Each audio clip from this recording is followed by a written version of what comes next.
ରାମଚରିତ ଶ୍ରୀରାମଚରିତ ରାମଚରିତ ଶ୍ରୀରାମଚରିତ। ये सबु कांडर नाम कौन होइछि जागा अनुसारे अवस्था चक्र अनुसारे किंतु ए कांडर लंका सुंदरा कांडरे लंका जाइकरी लंका पोड़ी देले हाँ कि नहीं हेडा बरंग अग्निकांड हवा कथा नहीं घटनाटे घटी माने घटना अनुसार एटा अग्निकांड हवा कथा समुद्र पारी मधुबन को भांगी देले हेडा भग्न कांड हेले ही थांता एमिति कांडर नामकरण करा जाई नहीं। तेबे सजन वृंद समुद्र कांड कि हिंसा कांड एमिति कांड नामकरण हेई नहीं। गुरु आज्ञा पालन करी इष्ट आज्ञा पालन करी सीता को ठाब करिवा भली बहुत बड़ सुंदर कार्य संपादन करिचंती बुझिपारछ ना बहुत बड़ सुंदर कार्य संपादन करिचंती। लंकागढ़ रे श्रीराम कथार प्रवचन आगुर केबे हेई नथिला 3 थर हेई गला हनुमान को द्वारा जानछ ना आ 2 जण भगवान संपर्क में कथा हेले सत्संग आ कौन आगुरु राम कथा सत्संग लंकागढ़ रे पुणी राक्षसपुरी रे हरि नाम केबे हेई नथिला हनुमान जीवारु हेला प्रथमे का सांगरे लंकिनी सांगरे केमिति हेला पछरे कहिबे प्रथमे लंकिनी सांगरे सत्संग कले किए हनुमान जी तापरे का सांगरे सत्संग कले राम कथा विभीषण को सांगरे तापरे का सांगरे सीता सांगरे माँ जानकी सांगरे हरि कथा है तेबे हनुमान गले जे 3 जन सांगरे राम कथा सत्संग कले तेणु एटा सुंदरा कांड हबनी हिंसा कांड केमिति हम सत्संग है तेणु सजन वृंद हनुमान बक्ता माता जानकी होउचंती श्रोता से पचारुचंती प्रभु मोर केमिति अछंती स्वामी मोर केमिति अछंती मो कथा मने पकौथिले कि नहीं राम कथा जेते कहिले हनुमान से तो सत्संगर प्रवचन ठु बळी तेणु सजन वृंद मन दे कथा शुणिबे असुर राज्य रे हेला सत्संग तेणु एटा सुंदरा कांड सत्संग ठु बळी आउ सुंदर कोउ जिनिस अछि तेणु मन ध्यान दे शुणिबे विभीषण जने हरि कथा वाचक किंतु तांकु मिलु नथिला किए लोक का आगे कहिबे हरि कथा निजे निजे खाली नाम जप करूथले हां कि नहीं आ विभीषण जदि सीता संगे कथबार्ता होता हुए तो राम कथा होता ये गोटे जगार सी गोटे जगार तेणु मन देकरी शुणिबे तेबे कथा है विभीषण सीता केबे एकाठी हो पारे तेणु विभीषण केवल राम नाम को भजन करुला तेणु विभीषण जिते रामकर गुण वर्णना कले सेते बेले रावण ठारू गोईठा खाइले माने रावण राक्षसर सतसंग दरकार ना से राम कथा कहू गोईठा मारे ना तेरे मन दे शुणिबे सबुदिन संसार रे आमर बड़ बड़ कांड सब घटी जाउची आ बाहानगारे कौन है रेल दुर्घटना सी भी गोटे कांड डेली डेली एमती केते कांड घटुची हिंसा कांड अग्निकांड नारकीय कांड सेगुड़िक सब असुंदर कांड भ्रष्टाचार व्यभिचार अत्याचार संसार रे सबुदिन घटुची एगुड़ाक असुंदर कांड किंतु श्रीहरि कथा पाई सतसंग आयोजन एई गोटाक केवल सुंदर कांड सत्संग माने सुंदर कांड ते मन ध्यान दे शुणिबे माता जानकी दुख बा व्यथ हरण करिचंदी हनुमान श्रीराम श्रीहरि कथा कहि करी ताहा तेणु ताहा होची सत्संग मन दे शुणिबे किष्किंधा कांड रे केवल विचार मन दे शुण सुंदर कांड रे कोन अलगा दुई ता पूर्व कांड तापर कांड से कांड गुडाक रे कोन मन दे शुणंतु आहा आपनक मन सियाडे मो आडे देबे ना मन गोटे ना दीटा आपनकर कहिले गोटे नुहे आ गोटे मन को जब सीआडे देवे मत मो आड़े आम देवे जे आजिकल से एक्सीडेंट गोटे हाथ में मोटरसाइकिल हैंडल आउ गोटे हाथ में मोबाइल एक्सीडेंट होची से मनटा गोटे ना चंद्रर प्रतिबिंब पोखरी जल उपर पड़ो पोखरी जल जदि स्थिर थी चंद्र प्रतिबिंब ठीक गोल थालीटे भली देखा जदि पानी पवन रे हलु थब तेबे चंद्र केमिति देखा जिवे काऊ कोइली छेली मेढा गध कुकुर विभिन्न आकार प्रकार तेणु आपण मन जदि अशांत होकर इे सियाड़े होथब तेबे मो कथा आपण भितर कौन हम प्रकृत न हो विकृत हो कौन मु प्रकृत कही किंतु आपणकर विकृति घटी रास्तार सुंदरी स्त्री जाऊले 1000 लंपट पुरुष चाहिए किंतु 1000 लंपट पुरुष स्त्री को केबे कुलबधुर मर्यादा दे पारिबे नहीं तेबे कुलबधुर मर्यादा किए दब केवल ता स्वामी ना महापुरुष लिखिदेले परा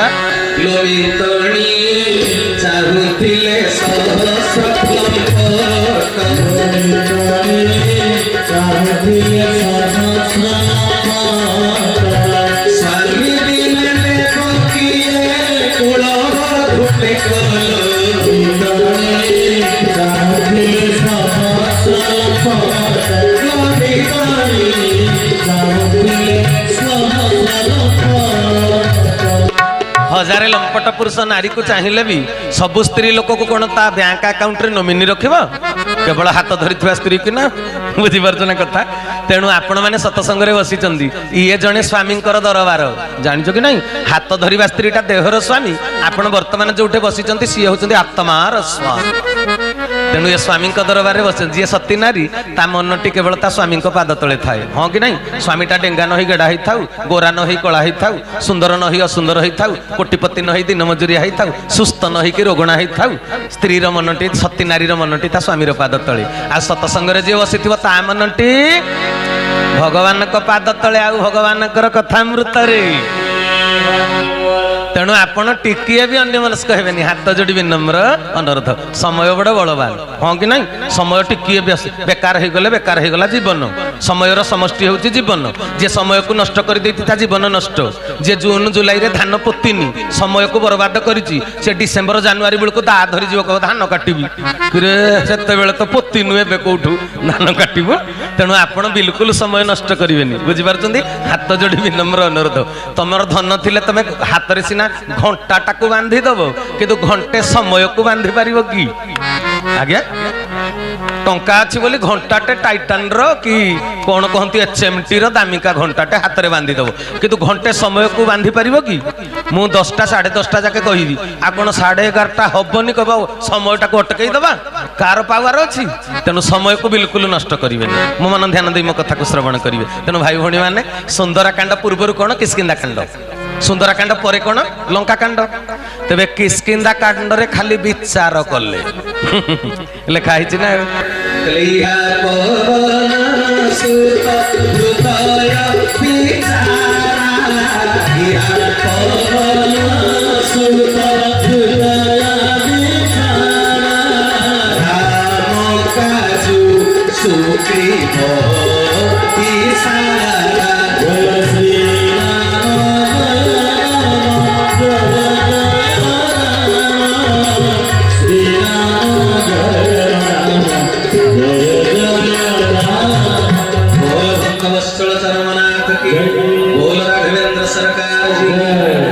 सजन वृंद कौन कहले कहले इहा पवन सुत हृदय विचारा बच्चे विचार करुचंती खाली कौन ना सुग्रीव तो कौन भूली गलानी सीता को खोजा जो कथा दि जाइथिला शर्त रही प्रभु सहित भक्त भगवान जो नेगोसिएशन होता कौन सुग्रीव टोटाल भूली गले तेणु विचार करुचंती कौन गोटे करवा किष्किंधा कांड रे हेला केवल विचार बुझिपार ना बहुत लोक संसार काम करती खाली विचार करेंगे এইটা करवा সেইটা करवा अमुक करवा समुक करवा बड़ बड़ विचार करेंगे किंतु किछि करेंगे एगुड़ाक शेष में विचरा हो जाती जी केवल विचार करती कर्म करती सेगुड़ाक विचारा हो जाती विचरा विचरा माने दुखी हो जाती कर्म न कले फल कौट फल तेणु किष्किंधा कांड रे विचार लंका कांड रे कौन लंका कांड रे कौन जो रावण पचारा कुह पात्र मंत्री गण युद्धर कौशलटा केमिति कौ भली अटैक करवा केमिति युद्धटा करवा राक्षस मंत्री माने कौन कहउचंती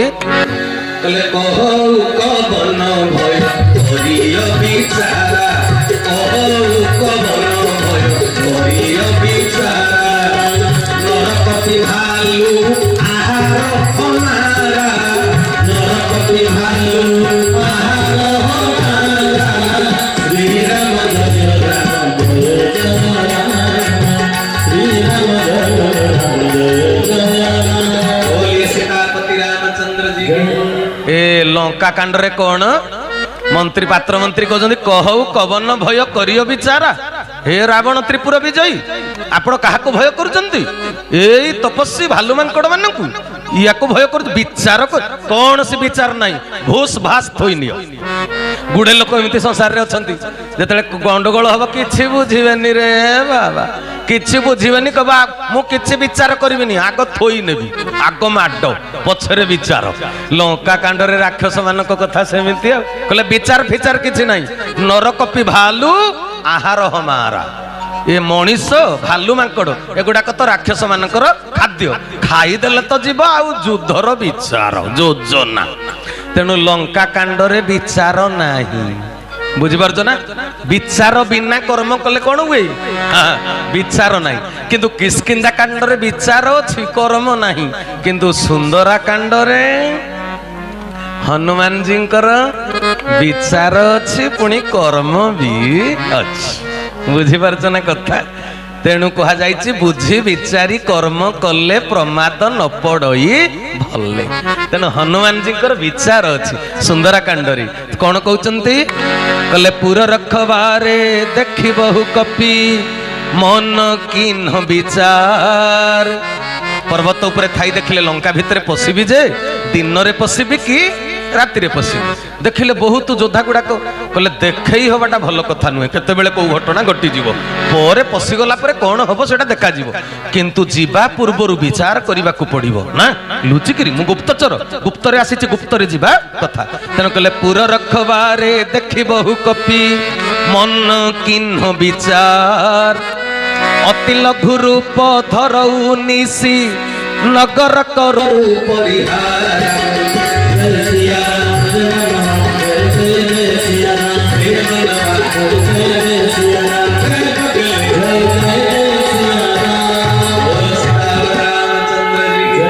ତେଣୁ ହନୁମାନଙ୍କ ଭିତରେ କଣ ଅଛି? ବିଚାର। ତେବେ ଆପଣ ମାନେ ଏଥିରୁ କଣ ଶିକ୍ଷା ପାଇଲେ? ରୂପ ସୁନ୍ଦର ହନୁମାନଙ୍କର ନୁହେଁ, କିନ୍ତୁ ତାଙ୍କ ଭିତରେ ବିଚାର ବୁଦ୍ଧି ଅଛି। ତେବେ ଆମେ କାହାକୁ ବୋହୁ କରିବା ଏବେ କୁହ? ଯୋଉ ଝିଅଟିର ବିଚାର ବୁଦ୍ଧି ଥିବ ନା ଖାଲି ରୂପ ସୁନ୍ଦର ହେଇଥିବ? ଏକା ସୁନ୍ଦର ଆସିଲେ ଏଡେ ସୁନ୍ଦର କରିବ ଯେ ଅନଳେ ଯେସନେ ପତଙ୍ଗ ଧାବନ୍ତି ହୋଇ ଉଦବେଗ। ମାର୍ଗଶିର ମାସରେ ନିଆଁ ଜଳେଇ ଦବ ବୋଲେ କେତେ କୀଟ ପତଙ୍ଗ ଆସିକି ଝାସ ଦିଅନ୍ତି, କାରଣ ନିଆଁ ଦେଖିବାକୁ ଭାରି ସୁନ୍ଦର। ଆଉ କୀଟ ପତଙ୍ଗ କଣ ଜାଣିଥାନ୍ତି ମୁଁ ଏଥିରେ ପୋଡି ହେଇକିରି ମରିବି ବୋଲି? ତେଣୁ ସୁନ୍ଦରୀ ମାନେ କଳିଯୁଗରେ ଭାରି ସୁନ୍ଦର କରୁଛନ୍ତି। କିନ୍ତୁ ମୀରାବାଇ ସୁନ୍ଦର ଥିଲେ, ହଁ କି ନାଇଁ? ମୀରାବାଇ ଏଡେ ସୁନ୍ଦରୀ ଥିଲେ, ମୁରଲୀ ମନୋହରଙ୍କ ନାମ ଜପିଲେ, ବିଟ ଲମ୍ପଟ ପୁରୁଷ ମାନେ ରୂପ ଲୋଭରେ ପଡି ତାଙ୍କ ପାଖକୁ ଆସିଲେ। କିନ୍ତୁ ଏମିତି ଭକ୍ତି ମାର୍ଗ ଦେଖେଇ ଦେଲେ ଯେ ତାଙ୍କ ରୂପକୁ କେହି ନ ଦେଖି ସବୁ କୃଷ୍ଣଙ୍କର କଳା ରୂପକୁ ଚାହିଁଲେ। ତେଣୁ କଳିଯୁଗରେ ବି ଯାହାର ରୂପ ସୁନ୍ଦର ଅଛି, ଭଗବାନ ଦେଇଛନ୍ତି ସୁନ୍ଦର ରୂପ, ରୂପ ସୁନ୍ଦରକୁ ନେଇ କେବେ ବ୍ୟଭିଚାର କରିବ ନାହିଁ। ସଦାଚାରରେ ଭଗବାନଙ୍କର ନାମ ଭଜନ କରିବ, ଆଉ ଭଗବାନଙ୍କୁ ଧନ୍ୟବାଦ ଜଣେଇବ। କି ସୁନ୍ଦର କି ଆନନ୍ଦମୟ ଏହି ବିଶାଳ ସଂସାର, ଧନ୍ୟ ମହାପ୍ରଭୁ ମହିମା ତୁମର ଅଟେ ଅନନ୍ତ ଅପାର। ତେବେ ଏବେ ଆମେ କଥାବସ୍ତୁକୁ ଯିବା। ଏପର୍ଯ୍ୟନ୍ତ ମୁଁ ଫାଉଣ୍ଡେସନ ତିଆରି କରୁଥିଲି। ଫାଉଣ୍ଡେସନ ଭଲ ନହେଲେ ଘରଟା ଭଲ ହବ? 5 ମହଲା କୋଠା ଫାଟିକିରି ନଷ୍ଟ ହେଇଯିବନି ନା? ସେ ଫାଉଣ୍ଡେସନ ଟା କ୍ଲିୟର ହେଲେ, ପ୍ଲିନ୍ଥ ଦୃଢ ହେଇଥିଲେ 16 mm ର ବି ଆଜି ରଡ ଦିଆଯାଉଛି, ଆଜି ଭଲ ଭଲ କାଳେ 100 ମହଲା କରାଯିବ। ତେଣୁ ମୁଁ ସେଇଥିପାଇଁ ଫାଉଣ୍ଡେସନ ଟା କ୍ଲିୟର କରୁଥିଲି। ସତସଙ୍ଗର ମହତ୍ଵ କଣ, ସତସଙ୍ଗର ଗୁରୁତ୍ୱ କଣ, ଜୀବନରେ ରୂପର ଗୁରୁତ୍ୱ ଅଧିକ ନା ଗୁଣର ଗୁରୁତ୍ୱ ଅଧିକ, ଏଇଟା ମନରେ ସ୍ଥାପନା କଲେ ଯାଇ ହନୁମାନଙ୍କ କଥା ଆମକୁ ସୁନ୍ଦର ଲାଗିବ, ସୁନ୍ଦରାକାଣ୍ଡର କଥା ସୁନ୍ଦର ଲାଗିବ। ତେବେ ମନ ଧ୍ୟାନ ପୂର୍ବକ କଥାକୁ ଏବେଠୁ ଶ୍ରବଣ କରିବେ। ଜଟାୟୁଙ୍କର ତିଳ ତର୍ପଣ ପରେ ସମ୍ପାନ୍ତିଙ୍କ ଠାରୁ ସୀତାଙ୍କ ଖବର ପାଇଲେ ବାନର ସେନା, ହଁ କି ନାଇଁ? ସମ୍ପାତି କହିଦେଲେ, ସମ୍ପାନ୍ତିଙ୍କ ଦିବ୍ୟ ଦୃଷ୍ଟି ଅଛି। କାଲି ବି ସେ କଥା ମୁଁ କହିଥିଲି ଯେ ଯେତେବେଳେ ହନୁମାନଜୀ ଚୁପଚାପେ ବସିଛନ୍ତି, କଣ ପାଇଁ ଚୁପଚାପ ବସିଛନ୍ତି? ନା ତାଙ୍କ ଭିତରେ ଗର୍ବ ନାହିଁ କି ଅହଙ୍କାର ନାହିଁ, ନିଜ ପାରିଲା ପଣିଆ ପାଇଁ ତାଙ୍କ ଭିତରେ ବଡ ପଣିଆ ନାହିଁ, ଅହଙ୍କାର ନାହିଁ। ତେଣୁ ଆପଣ ବି ଯେତେ ବଡ ଲୋକ ହୁଅନ୍ତୁ ଅହଙ୍କାର କରିବେ ନାହିଁ। କଣ ପାଇଁ ଜାଣିଛ କି? ଅହଙ୍କାର କଲେ କଣ ହୁଏ? ନିଜ ମୁଣ୍ଡ ଖରାପ ହୁଏ, ବ୍ଲଡ ପ୍ରେସର ବଢେ, ଅନ୍ୟକୁ ରାଗିଲେ। ମନେ ପଡୁଛି ମାନେ ଜୀବନରେ ଅଙ୍ଗେ ନିଭେଇଛନ୍ତି ନା ନାହିଁ ଏ ଘଟଣା? ହନୁମାନ ଯେଡେ ଧନୀ ଲୋକ ହୁଅ, ଯେଡେ ମାନି ଲୋକ ହୁଅ, ଯେଡେ ଜ୍ଞାନୀ ଲୋକ ହୁଅ, ହନୁମାନ ଶିକ୍ଷା ଦେଲେ ଯେ କେବେ ଗର୍ବ ଅହଙ୍କାର କରିବ ନାହିଁ, ନିଜକୁ ସବୁବେଳେ ଛୋଟେଇ ଦବ। ଛୋଟ ହେଲେ ଭଲ, ବୁଝିପାରୁଛ ନା? ଛୋଟ ହେଲେ ଗୁରୁଣ୍ଡି ଗୁରୁଣ୍ଡି ଯୋଉ ଛୁଆଟା ତା ବାପା ଚେୟାରରେ ବସିଛି ଯାଉଥିବ, ତା ବାପା ତଳେ ଛାଡିଦବ ନା କୋଳରେ ନେଇକି ବସେଇବ? କୋଳରେ ବସେଇବ ନା। ତେଣୁ ଆମେ ଯେଭଳି ଛୋଟିଆ ହବା, ଯେପର୍ଯ୍ୟନ୍ତ ଛୋଟିଆ ଥିଲେ ରାତି 2ଟା ବେଳକୁ ଅଚାନକ ଝାଡା ମାଡ଼ିଲା, ମା ହେଠୁ ଟର୍ଚ୍ଚ ଧରିଲା, କହିଲା ଯା ଯା ପାଇଖାନାରେ ବସ, ମୁଁ ଏଇଠି ଅଛି। ପାଇଖାନାରେ ବସିକି ଛୋଟିଆ ଛକ, ବାଉ ଅଛୁ कहला बिल्कुल डरना मुझे बहु से पर्यंत हाथ धरी जे पर्यंत छोट हो बुझीपार ना आउ जिते बड़े निजक बड़ भाव कब निजे जा आ राति अधरे माँ साथरे जीव तेणु भगवान होती तमेव माता च पिता तमेव जे पर्यंत आम छोटिया होकर गर्व अहंकार करवानी से पर्यंत भगवान आम पाखे पाखे थिबे जदि बड़ पणिया देखल भगवान तुम ठारू दूरे जीवे कलिजुगे मत कहूना बालेश्वर जिले में धनी लोक कोटिपति लक्षपति माने थिबे केते जिनिस घरे रुंड करन मत कहल TV fridge washing machine AC सब अच्छी अच्छा मला बेलू जो कोकई ने साथी तो किसी जीवनी लोक मैंने कहे कि डबल डोर वाला फ्रिज सत्य है 50 एकर जमी सत्य है 5 लाख टंकार सुनाहार सत्य है 10,000 टंकिया पाटलुगा सत्य है एमती कहे आउ कौनटा कहे राम नाम सत्य है हरि नाम सत्य है तेरे सजन वृंद तेरे निजक बड़ भाविक लाभ कौन हम गला बेलू तो किसी सत्य बोली कहे कहे राम नाम सत्य हरि नाम सत्य पुणी मला बेलू आउ गोटे सत्य कथा देखुना मशाणी रे समस्ते पाउंस हो हाँ कि नहीं कोटिपति पाउंस दिन मजुरिया पाउंस हेडमास्टर पाउंस पिओन पाउंस कलेक्टर पाउंस चपरासी पाउंस एमएलए एमपी पाउंस वार्ड मेंबर भी पाउंस गोरा तक तक सुंदरी स्त्री पाउंस काली रंग स्त्री भी पाउंस अच्छा मरीगला पाउंस जदि खोज देखिब कि अलग अलग एटा गोरीर पाउंस एटा कालीर पाउंस एटा कोटिपतिर पाउंस एटा दिन मजुरियार पाउंस एमती बारी हम कि डिफरेन्स बारी हेनी कौन पाई बारी हेनी फिलोसफी कौन ता ना समसान जोठी समस्ते समान कथाटा बुझीगला कि सेठी तो समस्ते समान मोरी जीवन शेष परिणति आसला बेलू सब सामान कहीं पाट पिंधिक ब्रांडेड कंपानी सार्ट पैंट पिंधिक जन्म ही ना आसला बेलू समस्ते सामान लंगड़ा गला बेलू साथी किसी ना लंगड़ा समस्ते पाउंस ए सब तो सामान आउ बंची जाके गर्व दंभ अहंकार मु बड़ लोक कौनटा लाभ अच्छी मत कहल तेणु सजन वृंद तुम गाँव में तुम कोठाटा देखे हम कि भुवनेश्वर 100 महला उपरकू पड़ तुम कोठा केड़े छोट जना पड़ देखिब तो केते कोठा तेणु सजन वृंद निजर हृदय को विशाल करिवो आमे छोट जेतेले थिले मामू आमको 5 पैसार दउथले गोटे कौन चॉकलेट खटा मीठा चॉकलेट मन अच्छी ना 5 पैसार मामू जो खटा मीठा चॉकलेट आम तो डेई पड़ुले खाली मजा लगुला एबे तुम स्त्री की 5 लाख टंकार गोटे सुनाहार दियो कब बंटी बहु भल होइची कहला पदकटा छोटिया हेगला आउ टिके बड़ होइथांता बुझिपारछ ना 5 पैसार चॉकलेट रे आमे केडे खुशी होउथले 5 लाख टंकार जिनिस रे भी खुशी होई पारु नांती एबे कोन हेइची मन को छोट आउ सरल केही रखी नांती ए संसार गोटाक जाक जटिल होई जाइचंदी तेणु सजन वृंद हनुमान जी निजक सरल करदेले बुझीपारचंती तेणु कहले मो भितर जहा अछि एगुडाक मोर नुहे मो प्रभु रामचंद्र सबु मो भितर थोई देइचंदी अष्ट सिद्धि नव निधि तेणु मो जिनिस तो मोर नुहे एटा जगतर कल्याण पाई सेइति पाई मो भितर गर्व दंभ अहंकार ना बुझीपारल तेबे रूप सुंदर नुहे गुण सुंदर हनुमान जी को भितर विचार धारा अछि केमिति कर्म करा जीव तेबे जहा हो हनुमान साधना शक्ति रे बलवान जेतले सुंदर पर्वत ऊपर को चढ़ी गले समुद्र आड़ को देखीदेला पर कौन है जानिछ कि मु तो आज कथा कहला आ समय हबनी कौन करिया सेति गोटे घटना घटी जे फिलोसफी की कहीं देखंतिनी मु सेइटा कहिबी मो गुरु मते सेइटा कहिचंदी तू समस्तक भितर अज्ञान अंधकार को संदेह को दूर करी जो घटनाटा कहिबी सेटा वाल्मीकि रामायण रे नाही जोटा कहिबी सेटा तुलसीदासंकर रामचरित्र भी नहीं रामायण केते प्रकार लिखाई मते कहले संस्कृत भाषा रे वाल्मीकि लिखिले तेलुगु भाषा रे रंगनाथ कन्नड़ भाषा रे नागचंद्र तमिल भाषा रे महर्षि कंब मराठी भाषा रे संत एकनाथ बंगला भाषा रे महाकवि कृतिवास आध्यात्म रामायण संस्कृत रे व्यासदेव रघुवंश लिखिले संस्कृत रे कालिदास रामचरित मानस लिखिले अवधी भाषा रे किए संत तुलसीदास गोस्वामी आ ओडिया रे दांडी रामायण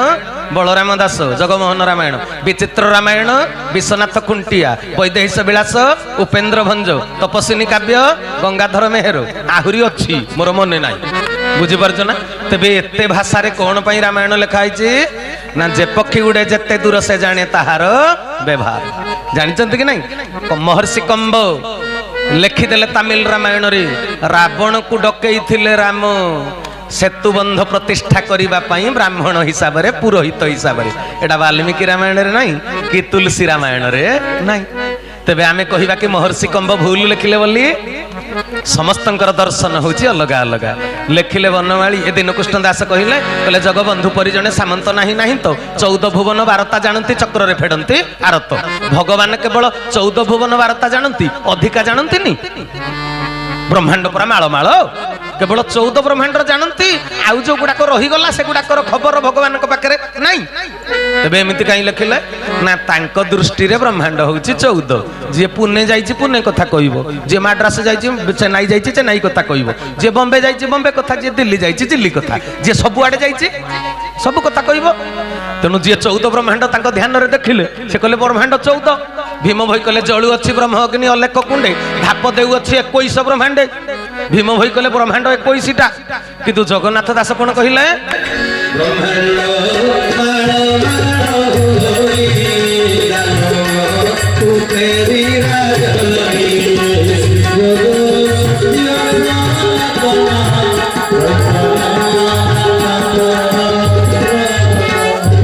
ବ୍ରହ୍ମାଣ୍ଡ ମାଳ ମାଳ ହୋଇ ଜାଲମ କୂପେ ବିରାଜ। ତେଣୁ ଜଗନ୍ନାଥ ଦାସଙ୍କୁ କଣ ଦେଖାଗଲା? ବ୍ରହ୍ମାଣ୍ଡ ମାଳ ମାଳ।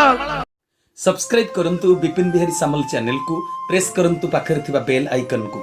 ଯାହା ଫଳରେ ପ୍ରତିଦିନ ଅପଲୋଡ ହେଉଥିବା ଆଧ୍ୟାତ୍ମିକ କଥାବସ୍ତୁକୁ ଆପଣମାନେ ଶୁଣିପାରିବେ।